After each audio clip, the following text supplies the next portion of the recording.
From the land of lakes, this is 10,000 Takes, brought to you by Minnesota Score Radio. Wally and Eric back for yet another week as we slice and dice the always busy, always topical, super saturated Twin Cities sports scene. And Wally, 10K Takes TV is back. We're happy to be here. And as usual, our plate is stacked high with topics. And I think the biggest thing to chew on would have to be the T-Wolves. It is. I mean, there's tons of positivity. The Wolves, obviously, heading into a Game 5, even at 2 apiece. You're Wild, heading down the home stretch here. They're headed to the playoffs. And the Twins open up the week in first place of all things. But, yeah, I think we got to start with the Timberwolves. The game Saturday night at Target Center was phenomenal. They rode the wave of that crowd of 19,000 plus. They took the tarps off so that they could fit as many people as possible. So I can't call it Tarpet Center anymore, at least temporarily. It's the Untarpet Center now, yes. They took the tarps away, thank goodness. So they allowed more people in to enjoy the game, to be part of that crowd. Why not? Of course. Oh, it makes sense. And really, it's been fun to be in the venue because it's jumping. Oh. It is totally electric. And you can sense the hunger of the T-Wolves fan base because they just haven't seen a lot of this historically.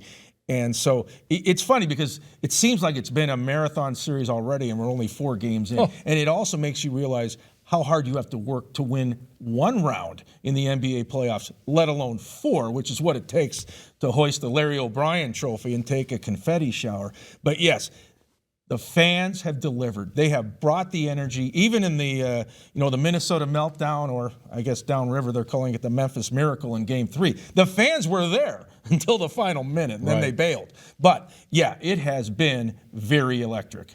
Karl Anthony Towns answers the bell. I mean, it was as bad as he was in Game 3. He was that good in Game 4. Then Jordan McLaughlin comes off the bench and lights it up. I mean, what in the world? They didn't even play J-Mac in Game 3. How about that? And Chris Finch admits it, too. He says, sometimes you do stupid things. Okay. Well, and that's what I like about Chris Finch. I agree. He will take the darts. He admitted not calling a timeout in the 21-0 run that Memphis had in Game 3 to basically, erase that huge lead. He said, that's on me, too. But, yeah, if your name's Jordan and you're playing in the NBA playoffs, you might do some good things. And Jordan McLaughlin out of USC certainly did in Game 4. And Cat knew he had to deliver.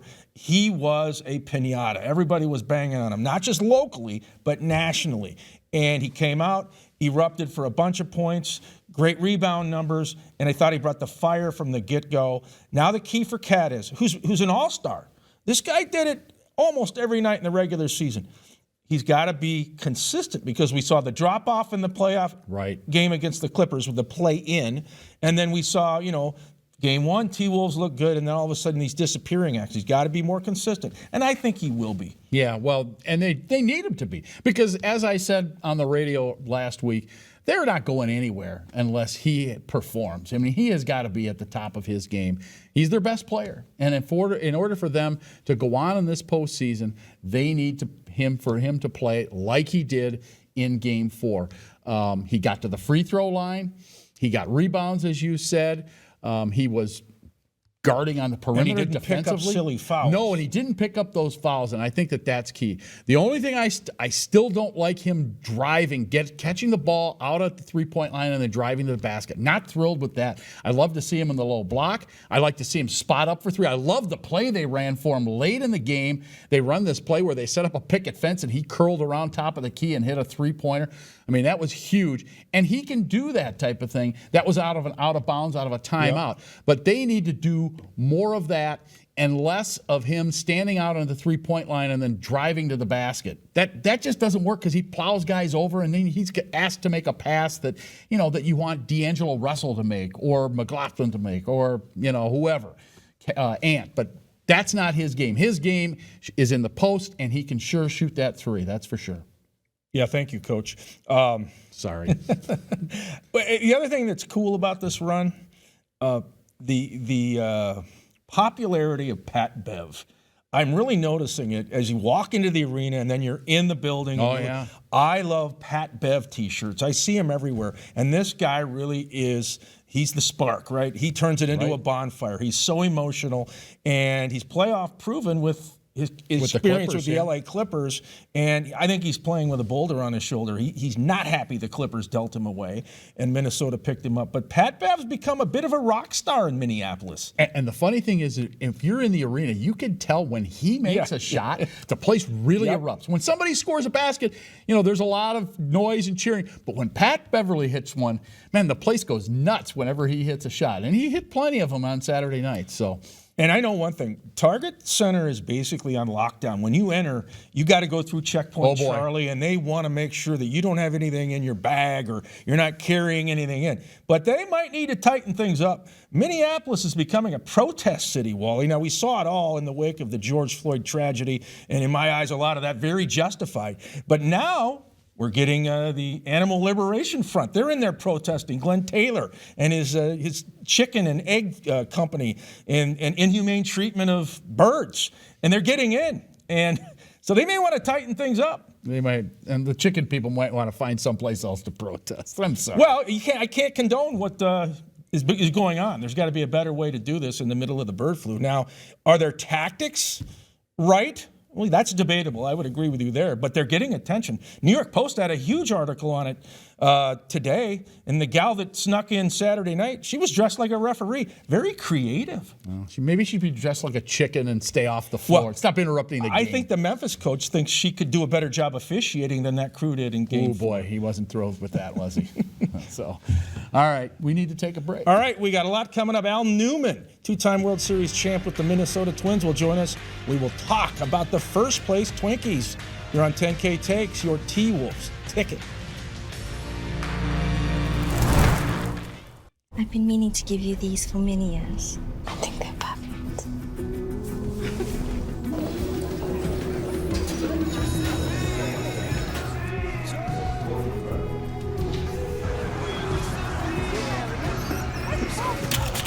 Maya?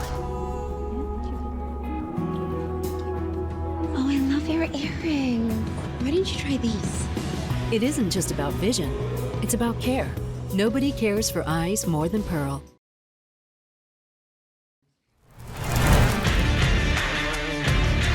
10,000 takes. Wally and Eric, as we continue along, we are going to talk some more Major League Baseball. We'll talk some Twins baseball.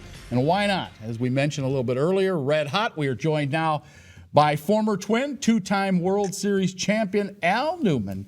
And Al, you're not going to see a much better performance than what you saw from Byron Buxton on Sunday with his 2 home runs, including the game winner in the 10th inning.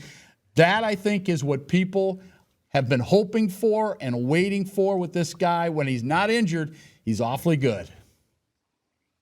Well, hey, first of all, how you guys doing? It's great to be on again. But, we've all been waiting year after year for Mr. Buxton to arrive. And last year, he showed up, and he's a type of player, man, that you just can't take your eyes off of him. Even though he struck out 3 times yesterday, he comes up clutch and hits a 2-run opposite field homer to right field. That's the exciting stuff that people like to see. And Al, I think if Byron can stay on the field, he's every bit the equal of a Mike Trout or a Mookie Betts or some of these high-profile guys in Major League Baseball. Would you agree? Yes, I would. I think he's more exciting. I really do. I mean, from a scout's perspective, he's much prettier. He's a streamlined ball player, athletic movements, long strides, hits for power, has a great arm. I think he compares right up there with those guys when he's on the field. And I think this year he might be on the field for maybe 145 games. And as you said, keeping him on the field is kind of the trick here. But one thing that I would like to see Rocco do, and he did it the other day, he did it this past weekend a little bit, bat the guy third. I'm not a big fan of having him bat leadoff. Bat him third where there's some guys on base he can drive him home like he did in the 10th inning with that game-winning home run. Well, that would be nice. But the fact that the teams don't steal bases anymore, I guess you don't want a guy in an RBI spot. I have no idea why these best hitters aren't hitting in the third and fourth slot. It just behooves me to think that just because you think they're going to get one more at bat, wouldn't you want that at bat if you could get least amount of at bats with more guys on base for those fellas in the 3-4 hole? For me, I think it works best. Yes, he's only a leadoff hitter one time, but it does make a difference. All right, Al. Last season, the Chicago White Sox ran away from the pack in the AL Central. You had to have a telescope to see the Sox. They were that dominant. This year, it's another story. They are scuffling. The Twins just swept them in a 3-game series. I realize it's still April, and the White Sox are banged up, but I don't think you can undersell a sweep of your rival, the team you're going to have to somehow leapfrog to win the division. No, you cannot. You cannot. And just like the night before when they threw the ball around and gave the Twins a one-run victory, those are the games that you win a pennant in April. That's how you steal a game or two to catch up if you were not the division leader. The White Sox have got to tighten up in a lot of area. Yes, they have injuries, but when you have to play your backup fellas, they've got to be able to keep you in the game without hurting you and figure out a way how to win and not hurt the ball club. And thus far, Chicago's going through a tough time. But you know what, fellas? I don't feel sorry for them. I didn't think so. Yeah.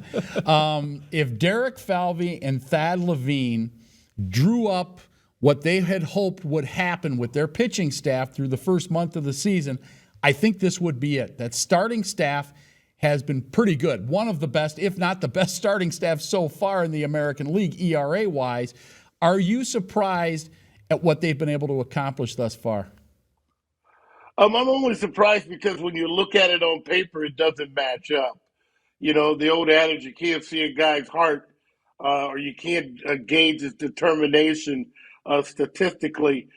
That's what the Twins are doing. And I kind of liked something that Buxton said in his interview post-game when he says it's about winning. You know, you don't win on paper, you win on the field, and that's our thing. That's what we're trying to accomplish here. And for me, that said a lot.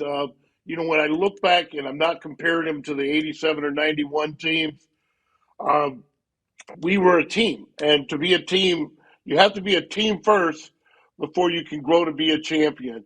And by that, through winning and doing the things it takes to win, that's how you become a champion. And Al, you've been in this market for decades now. You were on those 2 World Series title teams for the Twins. That's the gold standard because we are championship starved here in Minnesota. You know it. But we're watching the young Timberwolves blossom. The Minnesota Wild are fire on ice. And the Twins have taken over first place, albeit with an 8-8 record.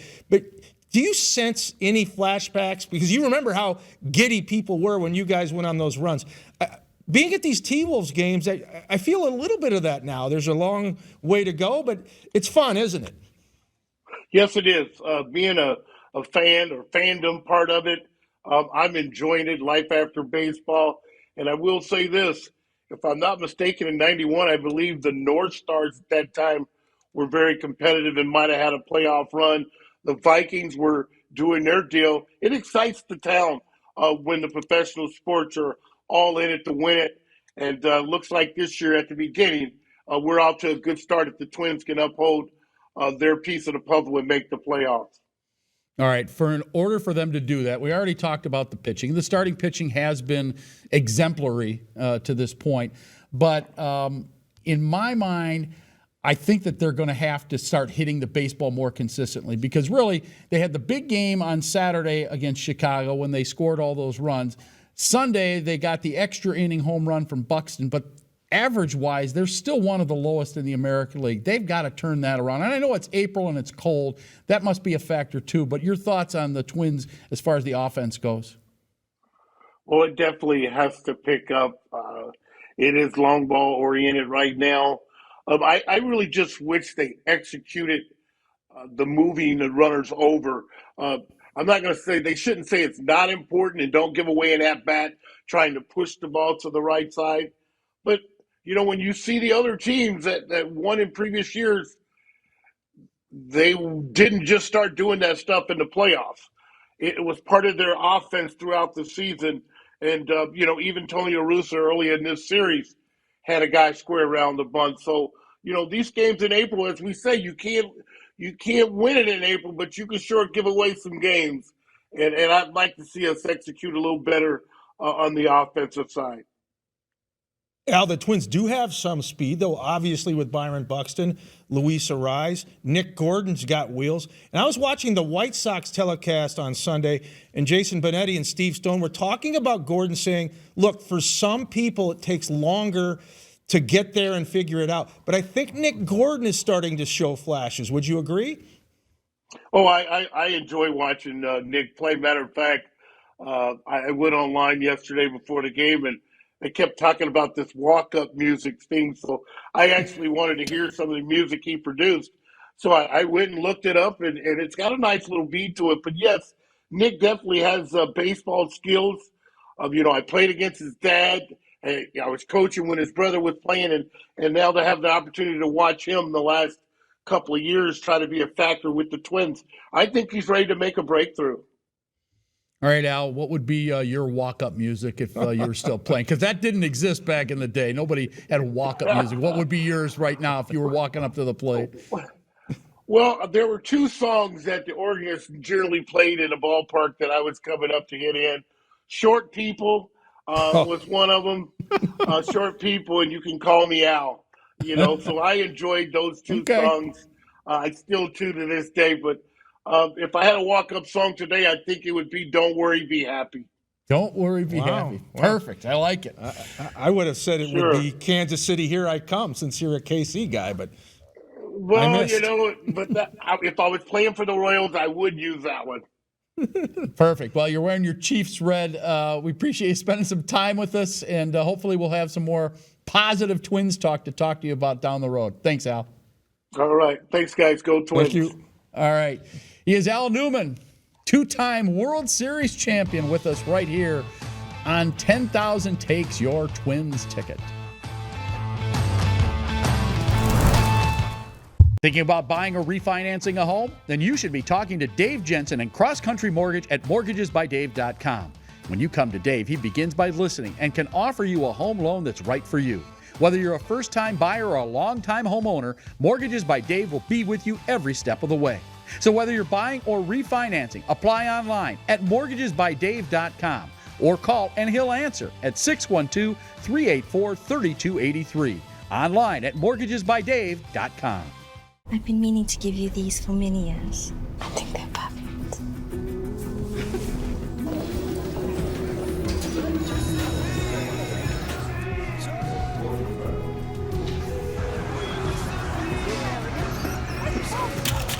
Maya? Oh, I love your earring. Why didn't you try these? It isn't just about vision, it's about care. Nobody cares for eyes more than Pearl.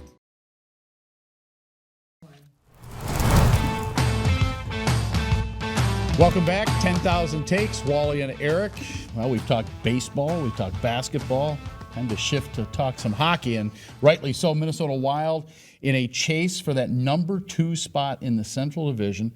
A big win over Smashville, as you call them, on Sunday night with 1.3 seconds to go. They get the game-winning goal in overtime. So that keeps them tied with St. Louis now.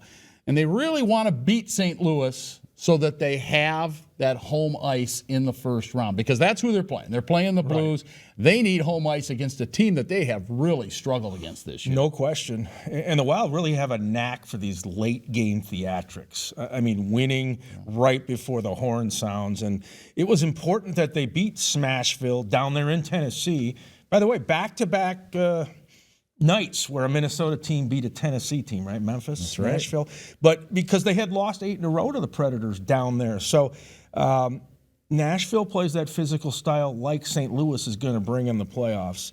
And we know it's going to be Blues Wild. Where will they open the series? Look, St. Louis is probably going to be the favorite in the eyes of many hockey experts because, like you just pointed out, they've dominated the Wild the last 3 or 4 years. They've become kryptonite for the Minnesota Wild.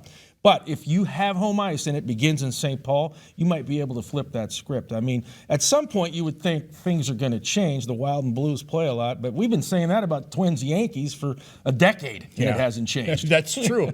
Kevin Fiala, big player in that game on Sunday night.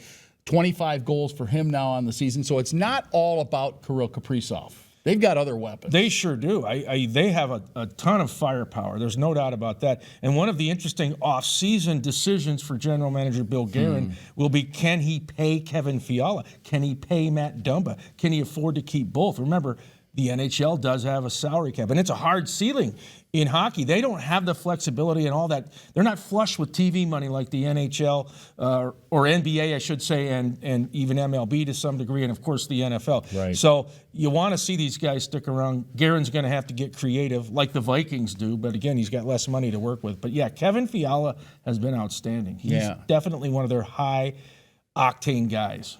And how big a factor do you think Fleury has been for them? I know that, he let in 4 goals against Nashville, but at the same time, I still think that the fact that he's around has really helped Cam Talbot, because Talbot's been outstanding.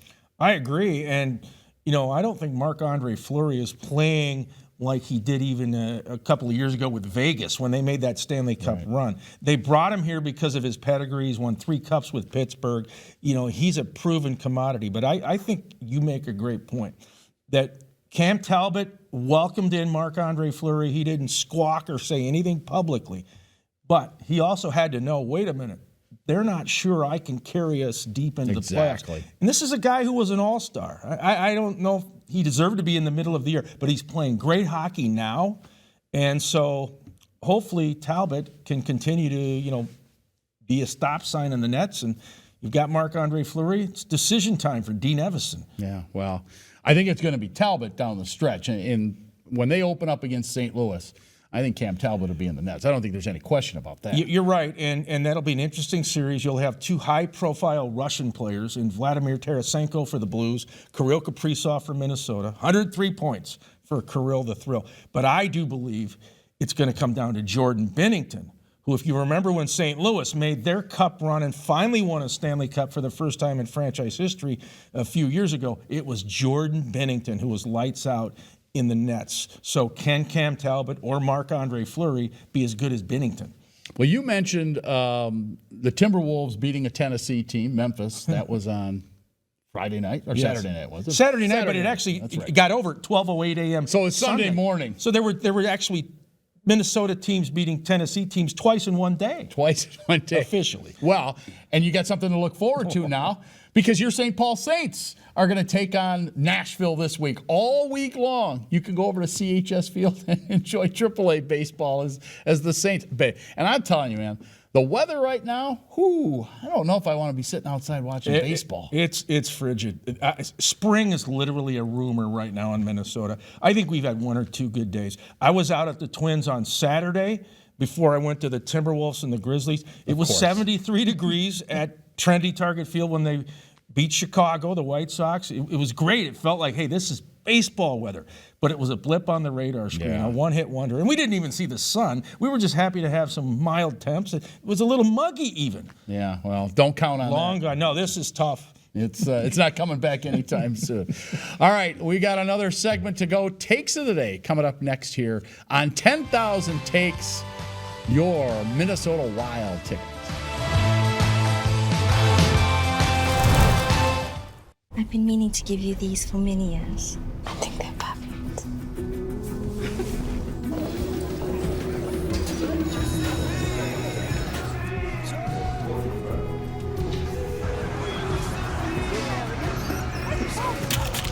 Maya? Oh, I love your earring. Why didn't you try these? It isn't just about vision, it's about care. Nobody cares for eyes more than Pearl.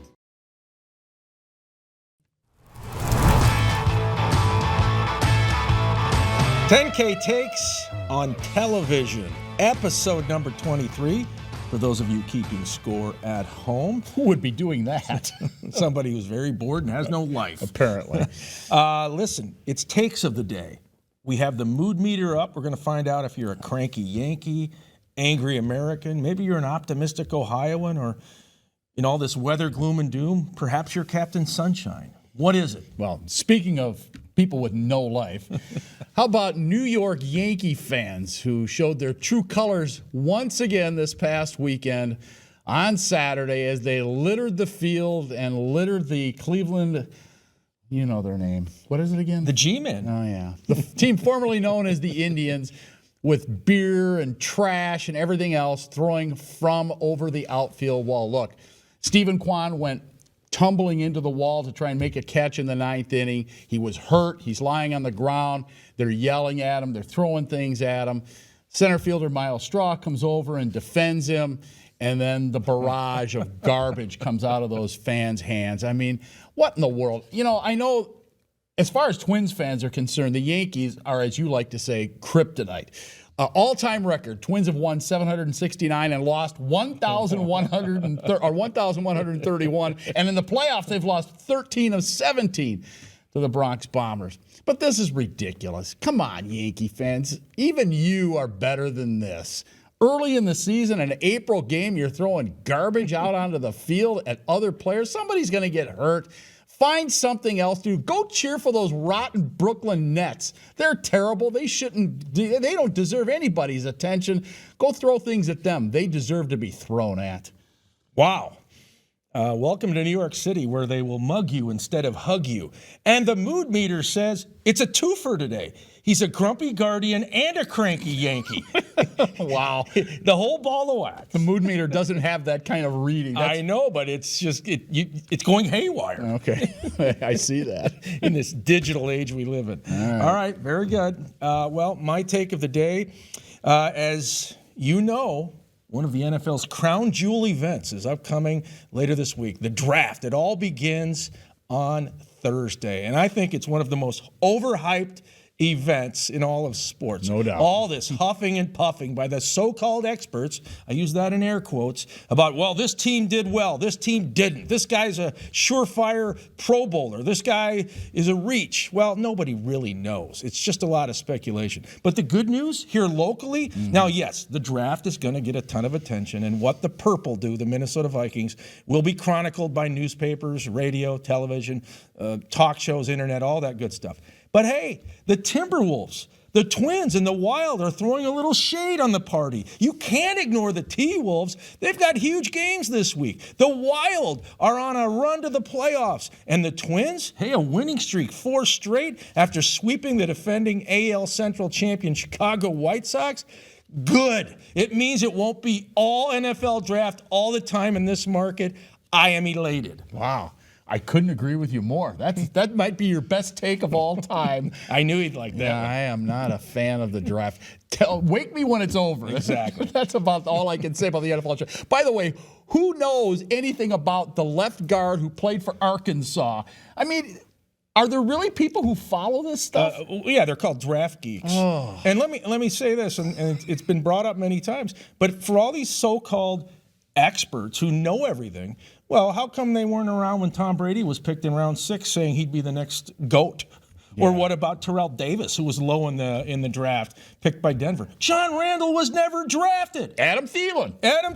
Randall's in the Hall of Fame, and Adam Thielen, rumor has it, is a pretty good wideout. Yeah, the draft to me is, as you like to say, a lot of huffing and puffing about not much. Hot air, baby. And this year's draft in Las Vegas. Oh, God. All right.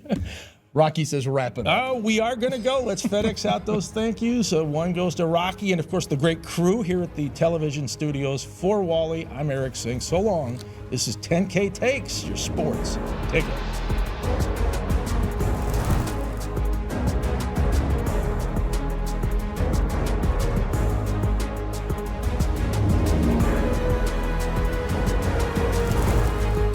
I've been meaning to give you these for many years. I think they're perfect.